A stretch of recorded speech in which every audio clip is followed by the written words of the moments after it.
Hello दोस्तों, good morning. स्वागत है एक बार फिर से आप सभी का एमजेड एजुकेशन में। दोस्तों आज है 16 सितंबर और आज की वीडियो में हम लोग बात करेंगे 16 सितंबर 2024 के most important daily current affair के क्वेश्चंस के बारे में। चलिए बिना किसी देरी की शुरुआत करते हैं। सबसे पहले लास्ट डे के डेली करंट अफेयर के क्वेश्चंस का रिवीजन करेंगे, फिर आगे बढ़ेंगे। सरकार ने 70 वर्ष से अधिक उम्र के सभी लोगों को आयुष्मान भारत योजना के तहत लाने की घोषणा की है, जिसके तहत 5 लाख रुपए जो है ये इतनी बीमा राशि होगी, स्वास्थ्य बीमा राशि। साथियों, आयुष्मान भारत योजना की शुरुआत रांची झारखंड से हुई थी 2018 में, इसको ध्यान रखना। इसके अलावा केंद्र सरकार ने अभी 2000 करोड़ रुपए के मिशन मौसम को मंजूरी प्रदान करी हुई है। और हम लोगों ने देखा था ईस्टर्न ब्रिज 7 और अल नजाह 5, ये दोनों अभ्यास शुरू हो चुका है और ओमान में आयोजित किया जा रहा है। भारत और ओमान के बीच ये होता है एक्सरसाइज। और इसके अलावा 11 सितंबर को मतदाताओं को सभी स्तरों पर न्यायाधीश का चुनाव करने की अनुमति देने वाला पहला देश बन गया मैक्सिको। और मध्य प्रदेश के सभी शहरी प्राथमिक स्वास्थ्य केंद्रों में आयुष सुविधा शुरू हो गई है। ऐसा करने वाला ये पहला राज्य बन गया है। इसके अलावा आर रविंद्र को आइसलैंड में भारत का राजदूत नियुक्त किया गया है। और अभी इलेक्ट्रिक वाहनों को बढ़ावा देने के लिए पीएम ई ड्राइव योजना को मंजूरी दी गई है। भारतीय मूल की व्याख्याता प्रशांति राम सिंगापुर साहित्य पुरस्कार जीती हैं। और महाराष्ट्र के नासिक में जनजातीय विश्वविद्यालय खोला जा रहा है। ये महाराष्ट्र का पहला और देश का तीसरा होगा। ये टॉप 10 करंट अफेयर के क्वेश्चंस थे जो हम लोगों ने last day daily current affair में पढ़े थे। आज हम लोग अब आगे पढ़ेंगे डिटेल में। इसकी क्विज पीडीएफ वगैरह सब आपको यहाँ पर मिल जाएगी। संडे को वीकली रिवीजन होता है और वीकली रिवीजन की भी क्विज और पीडीएफ आपको प्रोवाइड की जाती है। और साथ ही साथ यूट्यूब पर वीडियो आती है, तो आप यूट्यूब की वीडियो भी देखा करो, वीकली रिवीजन किया करो और क्विज पीडीएफ भी यहाँ से प्राप्त कर लिया करो। चलिए शुरू करते हैं। आज का पहला और मोस्ट इंपॉर्टेंट क्वेश्चन है, हाल ही में केंद्र शासित प्रदेश अंडमान निकोबार की राजधानी पोर्ट ब्लेयर का नाम बदलकर क्या रखा गया? तो साथियों, अंडमान निकोबार की राजधानी पोर्ट ब्लेयर होती है। इसका नाम अब बदल दिया गया है पोर्ट ब्लेयर का, और अब इसका नाम श्री विजयपुरम कर दिया गया है। इसको लेकर के मैंने आपको वीडियो भी दी हुई थी और इस वीडियो में मैंने आपको पोर्ट ब्लेयर के बारे में, अंडमान निकोबार के बारे में, उसके सभी द्वीपों के बारे में आपको बताया था डिटेल से। कब कब कौन कौन से नाम बदले गए ये भी मैंने बताया था। तो मैं आपको रिकमेंड करूंगा ये वीडियो तो जरूर ही देखो। आज हम लोग इंपॉर्टेंट चीजें तो जानेंगे ही जानेंगे, लेकिन और अगर डिटेल में जानकारी चाहिए तो ये वीडियो जाकर चैनल पर देख लो। तो देखो, अब भारत सरकार जो है ये पोर्ट ब्लेयर का नाम चेंज कर रही है, श्री विजयपुरम कर रही है। क्यों कर रही है विजयपुरम? कारण ये है क्योंकि पोर्ट ब्लेयर जो है ये एक ब्रिटिश नेवल सैनिक के नाम पर रखा गया था।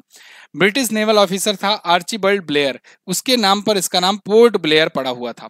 और अब वही नाम बदला जा रहा है क्योंकि पीएम मोदी जी ने अनाउंस किया है कि आज़ादी का मतलब आज़ादी के 75 साल हो गए हैं हम लोग के। 100वें साल होते होते तक, मतलब अभी अमृतकाल चल रहा है, इस तक धीरे धीरे हम लोग को गुलामी की हर एक वो चीज, वो जो दाग है या फिर एक निशानी है, उसको धीरे धीरे चेंज करना है। इसी तर्ज पर बहुत सारे नाम बदले गए और यहाँ पर अभी पोर्ट ब्लेयर का भी नाम बदला गया है। तो अब इसका नाम होगा श्री विजयपुरम। इसको याद रखिएगा, बहुत इंपॉर्टेंट है। और इससे पहले कब कब कौन कौन से नाम बदले गए थे द्वीपों के, इसको जानने के लिए, और साथ ही साथ अंडमान निकोबार कितना ज्यादा इंपॉर्टेंट है इंडिया के लिए, इसको जानने के लिए वीडियो जरूर देखना। अगला, हाल ही में चौथे अखिल भारतीय राजभाषा सम्मेलन का आयोजन कहाँ किया गया? तो चौथा अखिल भारतीय राजभाषा सम्मेलन ये दोस्तों नई दिल्ली में आयोजित किया गया। नई दिल्ली में भारत मंडपम में आयोजित किया गया और गृह मंत्री अमित शाह जी इसका उद्घाटन किए हुए हैं। ये चौथा संस्करण था और हिंदी दिवस के दिन यानी 14 सितंबर के दिन, 14 सितंबर राष्ट्रीय हिंदी दिवस के दिन ये अखिल भारतीय राजभाषा सम्मेलन आयोजित हुआ भारत मंडपम नई दिल्ली में। याद रहे, भारत मंडपम में ही भारत ने G20 होस्ट किया था। ठीक है ना, G20 होस्ट किया था भारत ने तो पिछली साल। फिलहाल इस आयोजन को दर्शाने के लिए एक स्मारक डाक टिकट भी जारी किया गया और एक स्मारक सिक्का भी जारी किया गया है। और 14 सितंबर हिंदी दिवस पर मैंने आपको तो बहुत सारी चीजें बताई ही थी, फिर से बता दे रहा हूं। 14 सितंबर को ही हिंदी दिवस क्यों मनाया जाता है? क्योंकि 1949 को राजभाषा के रूप में भारतीय संविधान में हिंदी को ऐड किया गया था। ठीक है, तो इसे भी ध्यान रखना। इसके अलावा 1953 से इसको दिवस को मनाए जाने की शुरुआत हुई है। अच्छा, आप लोग पूछते रहते हो ना जीके की, सर बेस्ट बुक कौन सी है, कहाँ से जीके पढ़ें, कैसे पढ़ें, किस प्रकार से तैयार करें? तो जो इंग्लिश वाले स्टूडेंट हैं, जीके की अगर तैयारी करना चाहते हो तो मैं देख रहा था अभी एक बुक मैंने ऑर्डर किया, ओसवाल बुक की है, जीके की, जनरल नॉलेज की, one for all general knowledge guide है। तो यहाँ पर काफी अच्छा कंटेंट देखने को मिला। इसमें आपको डिटेल में सब कुछ डिटेल एक्सप्लेनेशन के साथ दिया ही गया है, चैप्टर वाइज दिया गया है, काफी अच्छा एक्सप्लेनेशन है। सभी जीके के सब्जेक्ट कवर कराए गए हैं आपके, इन्फोग्राफिक्स भी है। इसके अलावा आपका जो भी फैक्ट्स होते हैं उनको अलग अलग से टेबल बना करके सब अच्छे से एक्सप्लेन करके दिया गया है। विजुअल्स का भी यूज किया गया है, इमेजेस वगैरह का यूज किया गया है, जिससे काफी बेहतर हो जाता है आपकी तैयारी के लिए। इसके अलावा अगर जो लोग ऑब्जेक्टिव्स की तैयारी कर रहे हैं, जो ऑब्जेक्टिव के रूप में सॉल्व करना चाहते हैं, तो इनकी ऑब्जेक्टिव में भी आती है, ऑब्जेक्टिव की जनरल नॉलेज की काफी अच्छे अच्छे क्वेश्चंस हैं। 8,000 से ज्यादा इसमें क्वेश्चन इंक्लूड किए गए हैं। आप इंडिया के किसी भी एग्जाम की, कॉम्पिटिटिव एग्जाम की तैयारी कर रहे हो, गवर्नमेंट एग्जाम की, जैसे सीडीएस हो गया या फिर यूपीएससी हो गया, यूपीपीएससी हो गया, state PSC, railway, SSC, bank, इन सब में ये क्वेश्चंस इंक्लूड किए गए हैं। खास बात ये है, जैसे आप ये ऑब्जेक्टिव की मैं बात करूं तो यहाँ एग्जाम स्पेशल चैप्टर वाइज तो आपका है ही डिटेल में, एग्जाम स्पेशल भी क्वेश्चंस दिए गए हैं कि कौन कौन से एग्जाम में कौन कौन से क्वेश्चन कब कब किस ईयर में पूछे गए हैं। जैसे आपका यूपीएससी शुरू होता है तो यूपीएससी के सारे क्वेश्चन किस किस ईयर में क्या पूछे गए हैं। सीडीएस शुरू होता है, सीडीएस, एसएससी शुरू होता है तो एसएससी के, रेलवे शुरू होते तो रेलवे के। इस प्रकार से 8,000 क्वेश्चन उसमें दिए गए हैं और सबका एक्सप्लेनेशन भी दिया गया है डिटेल में। तो ये काफी इंटरेस्टिंग हो जाता है ऑब्जेक्टिव वाला भी। और अगर जिनको थ्योरी वाली लेनी है वो जीके की वन फॉर ऑल बुक ले सकते हैं, और लिंक डिस्क्रिप्शन में है, आप जाकर के चेक कर सकते हो, या फिर आप नजदीकी स्टोर पर भी जाकर ओसवाल बुक्स को प्रेफर कर सकते हो। मैंने पर्सनली इसे चेक किया है, तो आप लोग में से जो भी इंटरेस्टेड हैं इसे ले सकते हैं। अगला 13 सितंबर 2024 को कहां पर जांस्कर महोत्सव का आयोजन किया गया? तो जांस्कर महोत्सव साथियों लद्दाख में मनाया जाता है। बहुत ही फेमस महोत्सव होता है जांस्कर। ये बौद्ध भिक्षुओं के द्वारा मनाया जाता है, और ये लोग ना, बौद्ध भिक्षु जो हैं, ये एक स्पेशल टाइप का डांस करते हैं जिसे चाम नृत्य कहते हैं। चाम डांस कहते हैं, चाम नृत्य। ये इसका प्रमुख आकर्षण का केंद्र होता है, और इसी को मुखौटा नृत्य भी कहा जाता है।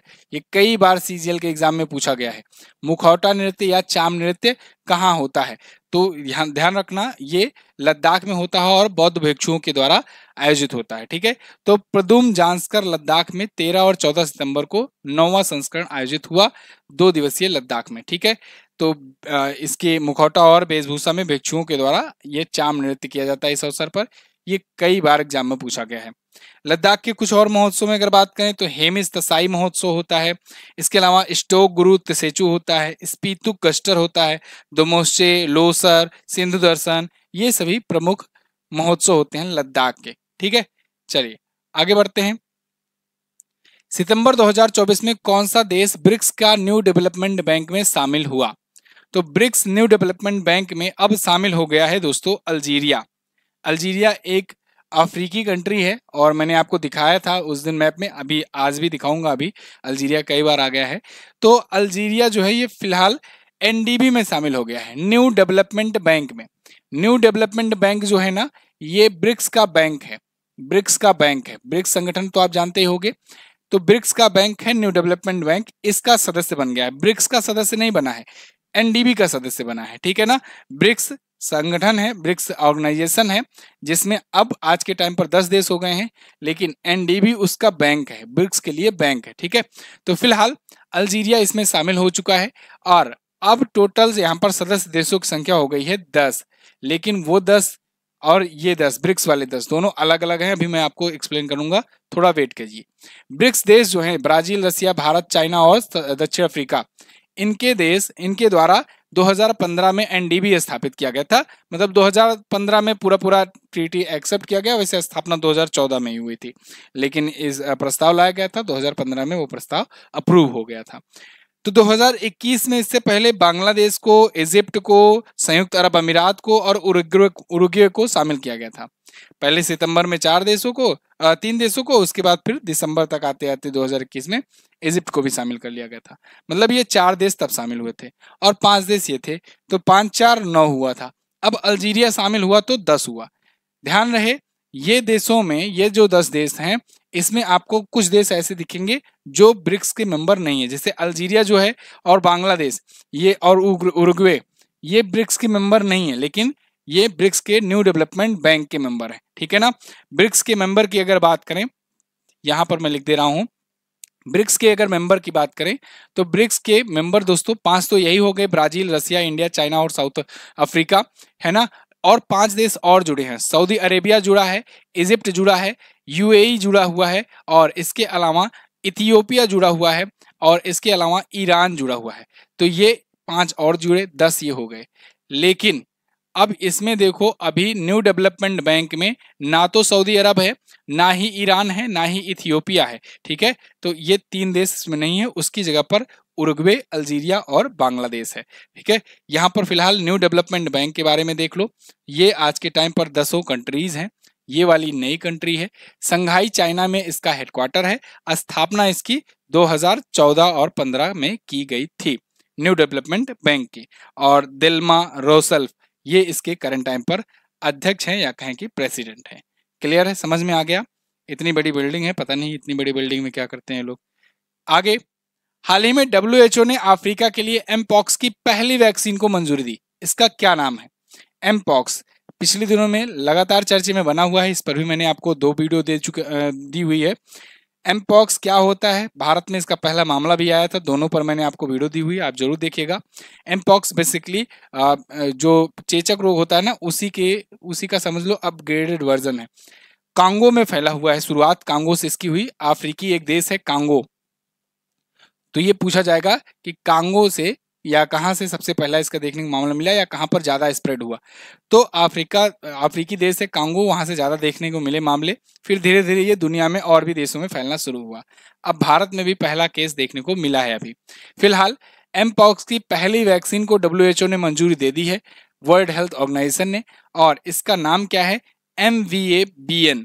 MVA-BN ये है पहली वैक्सीन, इसका WHO ने इसको मंजूरी दी हुई है। वर्ल्ड हेल्थ ऑर्गेनाइजेशन इसके लिए ग्लोबल हेल्थ इमरजेंसी की भी घोषणा कर चुका है। बीते अगस्त महीने में ग्लोबल हेल्थ इमरजेंसी भी घोषित कर चुका है।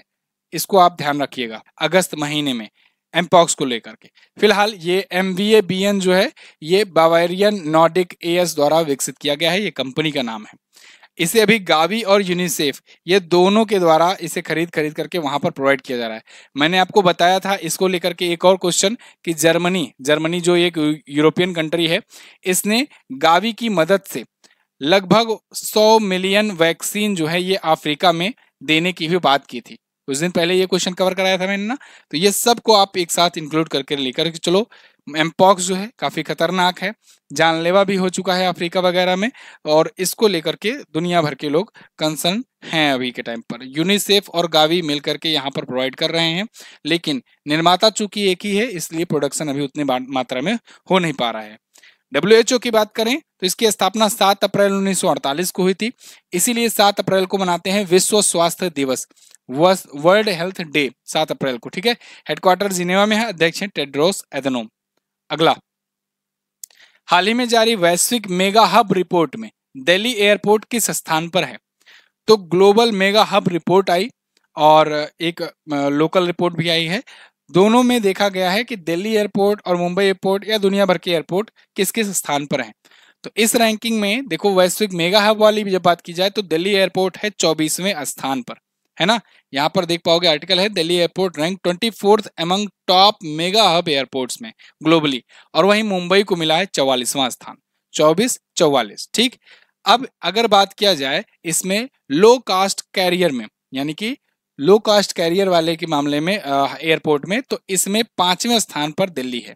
ठीक है, और वहीं मुंबई इसमें 11वें स्थान पर है लो कास्ट कैरियर में, और मेगा हब में जैसे मैंने बताया आपको 24 और 44 पर है। अगर ग्लोबल लेवल पर टॉप थ्री देखें दोनों में, तो टॉप 3 ग्लोबल लेवल में मेगा हब में लंदन हीथ्रो टॉप पर है, कुआलालंपुर दूसरे पर है, और टोक्यो हनेडा तीसरे पर है। और वहीं टॉप 3 LLC में, यानी कि लो कास्ट कैरियर में मेगा हब लीडर में कुआलालंपुर पहले पर है, मनीला दूसरे पर है, और इंचियोन और सिंगापुर जो है ये तीसरे स्थान पर है। क्लियर? अगला, हाल ही में कहां पर आयोजित बहुराष्ट्रीय अभ्यास काकडू 2024 में भारतीय नौसेना का P-8I विमान शामिल हुआ? काकडू एक्सरसाइज साथियों, ये ऑस्ट्रेलिया में हो रहा है। ये नेवल एक्सरसाइज है, और इसमें भारतीय नौसेना का P-8I एयरक्राफ्ट जो है ये हिस्सा ले रहा है। ये एक मल्टीनेशनल एक्सरसाइज है काकडू, ठीक है ना, मल्टीनेशनल है। मल्टीनेशनल का मतलब इसमें और भी देश होंगे, तो टोटल इसमें 30 से ज्यादा देश जो हैं 30+ कंट्रीज इसमें हिस्सा ले रही हैं। ये नेवल एक्सरसाइज है, ये भी बात ध्यान रखना। तो भारत का जो गश्ती विमान है ना, P-8I जो है एक प्रकार का समुद्री गश्ती विमान है, ठीक है ना, इसको याद रखना। अक्सर आपको देखने को मिलता है कि एक्सरसाइज वगैरह में इंडिया इसको भेज देता है, P-8I विमान को। ओके, चलिए, तो काकोडू जो 2024 ये ऑस्ट्रेलिया में हो रहा है। अगला, अल्जीरिया में भारत का राजदूत किसे नियुक्त किया गया? तो देखिए, अल्जीरिया, जैसे कि मैंने अभी आपको बताया, अल्जीरिया एक अफ्रीकी कंट्री है और वहां पर भारत के अभी राजदूत भी नियुक्त किए गए हैं। कौन नियुक्त किए गए हैं? स्वाति विजय कुलकर्णी। ये एक वरिष्ठ IFS अधिकारी हैं और इनको वहां पर नया एम्बेसडर नियुक्त किया गया है, ठीक है ना। तो ये 1995 बैच की भारतीय विदेश सेवा की अधिकारी हैं। अल्जीरिया में भारत की राजदूत होंगी। भारत और अल्जीरिया के बीच में राजनयिक संबंध पूछा जाएगा तो आप बताना 1962 में स्थापित हुए थे भारत और अल्जीरिया के बीच राजनयिक संबंध। अल्जीरिया है कहां पर? देखते हैं मैप में। तो आप वर्ल्ड मैप में देखोगे तो यहां पर आपको जैसे दिखेगा अपना प्यारा भारत, यहां से आप आओगे अफ्रीका में, तो अफ्रीका कॉन्टिनेंट में इधर आ जाओगे आप वेस्ट में, तो आपको एक देश दिखेगा टॉप पर ही, अल्जीरिया, ठीक है ना। लीबिया, नाइजर, माली, इसके अलावा ट्यूनेशिया, मोरक्को के बीच में अल्जीरिया दिखेगा। अल्जीरिया की राजधानी होती है अल्जीरियर्स, ठीक है, क्या? अल्जीरियर्स। इसकी मुद्रा होती है अल्जीरियाई दिनार।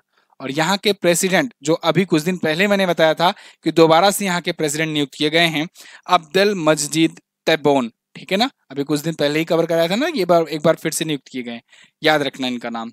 अगला, हाल ही में भारतीय नौसेना और DRDO ने हवा से हवा में मार करने वाली किस मिसाइल का दूसरा सफल परीक्षण किया है? तो दोस्तों, अभी इंडियन नेवी और हवा से हवा नहीं रहेगा, सतह से हवा रहेगा, सतह से हवा रहेगा, क्योंकि नेवी की है ये।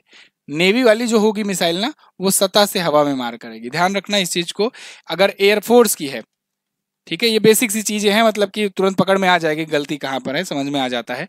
अगर एयरफोर्स की मिसाइल है तो आपको एयर टू सरफेस मिलेगा, ठीक है ना, एयर टू सरफेस देखने को मिलेगा। और अगर नेवी की मिसाइल है कोई तो आपको सरफेस टू एयर देखने को मिलेगी। और अगर आर्मी की मिसाइल है तो आर्मी वाले जो हैं अग्नि मिसाइल ज्यादा यूज करते हैं, तो ये सरफेस टू सरफेस होती है या सरफेस टू एयर होती है। सरफेस टू सरफेस या सरफेस टू एयर होगी भाई, नीचे से मारेंगे या तो ऊपर मारेंगे या तो नीचे से नीचे मारेंगे, है ना। नेवी वाले में भी ऐसे सरफेस टू सरफेस हो सकती है, सरफेस टू सरफेस हो सकती है। और एयरफोर्स में भी एक कंडीशन और बन सकता है कि एयर टू एयर मिसाइल भी बन सकता है कंडीशन। तो यहाँ पर ये जो भारतीय नौसेना है और DRDO है, इसने सतह से हवा में मार करने वाली एक VLSRSAM मिसाइल का परीक्षण किया हुआ है। VLSRSAM, यहाँ पर देखो उड़ीसा कोस्ट से यहाँ पर इसका परीक्षण किया गया है। ये आपका PIB का आर्टिकल है, प्रेस इंफॉर्मेशन ब्यूरो का आर्टिकल है, और DRDO और नौसेना ने मिलकर के इसका किया है, ITR रेंज चांदीपुर से, ठीक है। VLSASRM का मतलब vertical launch short range surface to air missile. देखो यहाँ पर बताया ना मैंने, सरफेस टू एयर है, सतह से हवा में मार करने वाली है। तो ये जो मिसाइल है ये एडवांस रेडियो फ्रिक्वेंसी सीकर से लैस मिसाइल है। अभी कुछ दिन पहले मैंने अग्नि 4 के बारे में बताया था, अग्नि 4 मिसाइल, और उसका भी परीक्षण DRDO ने कहाँ किया था? Integrated test fire range Orissa से। जब भी अग्नि मिसाइल हो या कोई ऐसी बड़ी मिसाइल हो जिसका DRDO परीक्षण कर रहा होता है, तो वो उड़ीसा के चांदीपुर के ITR से ही करता है, इंटीग्रेटेड टेस्ट फायर रेंज से, ठीक है। तो अग्नि 4 का भी परीक्षण किया और अभी VLSRSAM मिसाइल का परीक्षण किया। तो 2 परीक्षण अभी एक हफ्ते के अंदर हुए हैं, तो अगर पूछे जाएंगे तो इसको याद रखना। DRDO के अध्यक्ष समीर V कामत हैं। DRDO है defence research and development organisation, 1 जनवरी 1958 को स्थापना हुई थी, नई दिल्ली में हेडक्वार्टर है। अगला क्वेश्चन, हाल ही में रक्षा मंत्री राजनाथ सिंह जी ने कहां पर IDAX 24 एक्सपो का उद्घाटन किया? तो IDAX 24 एक्सपो, इसका उद्घाटन किया गया दोस्तों जोधपुर में, ठीक है। जोधपुर में वायुसेना का, भारतीय वायुसेना का ये एक्सपो था, इंडिया डिफेंस एविएशन एक्सपोजिशन।